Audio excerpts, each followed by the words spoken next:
one. This one hurts to read. Okay, just the title hurts to read. Oh, I took it because for me it makes no sense. Am I the asshole for cheaping out on food for my kids? I will starve before I cheap out on food for my kids. It's if you mean feeding them, but not feeding them like with filet mignon all the nights. Fair enough. If he means cutting their portion or just like make sure that they eat less, yeah, no shit. You're gonna be the asshole. Two of my children still live with me at home. Neither one decided to go to college and both have crappy minimum wage job. They're not chill. They're not. Okay, they are your kids, but they are no more kids. Watch this. Okay, they have an inheritance from their grandparents that they will get when they are 25. It's enough to live if you live frugally for your entire life. My freaking God. Okay, so we have 2 silver spoons. The story flipped quickly, okay? We have 2 silver spoons, but it seems like a lot of money. Okay, the older sister just moved out after graduating from college. She did the grocery shopping and cooking for the house. Okay, I gave her money and she took care of it. I mean, I tried this with my middle kid the first week after his sister moved out. Him and his brother spent all the money on delivery in 2 days. I didn't give them more money, so they had to spend their own. They were pissed. So now I buy the basic pasta, bread, eggs, cheese.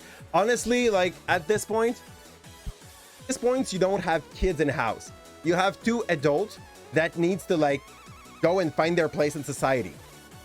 That's fair. You still feed them. That sort of thing. And I only cook for myself, and my ex-wife, my daughter, and myself have tried to teach them to cook. They refused. I don't even know. They still have a freaking roof. You're freaking nice. They are out of college. They have jobs. I don't know why they still have a roof. You know, watch this. So they have been having to cut back on their expenses because I won't buy ready-to-eat meal, delivery, or food prep.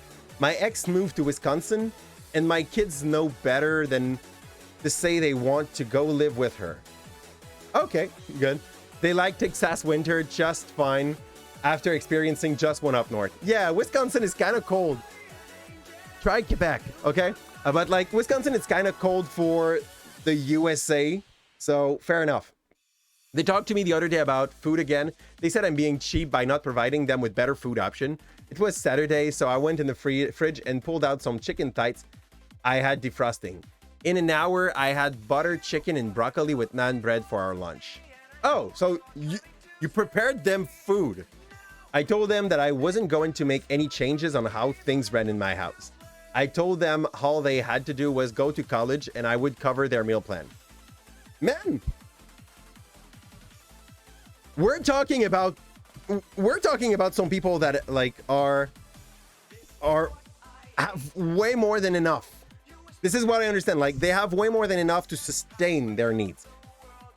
They know that, and they don't want to like put any effort into anything. Nope, they like their lives other than the food situation. My mom called me today and said I was being mean to her poor babies. I offered to send them to live with her. She politely declined and dropped it. I do this with everyone who contacts me on their behalf. Imagine like being a freaking couch potato, being a lazy freaking ass, and still complain that people are ensuring your basic needs with the basic stuff. Honestly, they better get used to live on the simplest kind of meal if they want the money that their grandparents are going to drop, like that their dead grandparents will send them an inheritance to survive them for more than a few years. And I tell them how it went. They don't understand why no one wants them to come. They don't understand why no one wants to come live with them. I mean, I think I raised 2 stupid kids. I think you raised 2 stupid kids. I love how this OP, thank you for the lurk, Helen and Faris. I love how OP just like You know the answer. You're just like there to ask if providing for their basic needs is enough.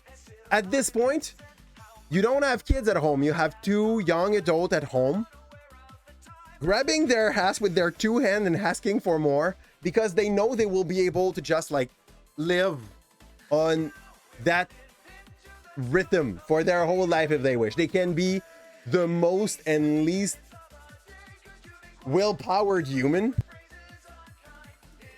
Get them like, hey, my kid will not be able to run through their inheritance.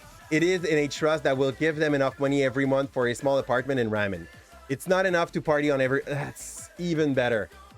That means that, like, their grandparents were intelligent enough, like, they are basically giving them a rent. They basically give them what old people get in Canada just for being old. What I understand, enough for a small apartment in ramen. It's not enough to party on every month, but it can be an awesome help. Like, you get that, and no matter the job you do, it's extra. So you have two spoiled kids, which are now young adults. There's nobody that's gonna call you the asshole. Everybody's gonna be like, how are some people having like this kind of easy life and this makes sense to people? That's probably gonna be the main reaction of people here.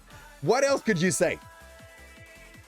So nobody's gonna call him the asshole. At that point, I know a lot of parents that would just probably have kicked them out of the house. So as long as you're not past that point, and even at that point, I hope you have planned for them to like get kicked at 25. If they have that kind of inheritance and they want to party once a week, they could also just like share a small apartment and each ramen. Like, get them out. Get them out. It is absurd. Physical adult, absolutely. Like, this thing's done. This is so dumb. You raise two spoiled or stupid kids. It's probably a bit of both. Like, it's very sad.